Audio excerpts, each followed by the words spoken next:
তো ভালো আছিস? ভালো আছে, তুমি ভালো আছে? খেজুরটা তোমার লম্বা আছে। খেজুর তো গল্প শুনবি?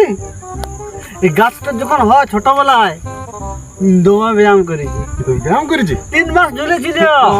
তার জন্য তুই অত লম্বা রে, খেজুরটার মতো। দেখ খেজুরটা সাইজ চারি লম্বা। এই খেজুরটার নাম কি? এইটার নাম হইল বাইগান।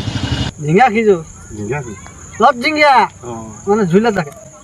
এমনি 3টা গাছ পুরা নিলাম খাইয়ে, কিন্তু পেট কোন কোন আছে পারে, পেট কোন কোন আছে পারে। খেজুর আমি মুঠা মুঠা খাবো। তার খবর বল। আর খবর রে কি? এটা তো পরে কথা হবে রে। আমি লান্দে তুই ঘুরে আসতে খুব বান্না মেছে রে। তুই যাস না, তুই থাকাস, কাল দেখা করে।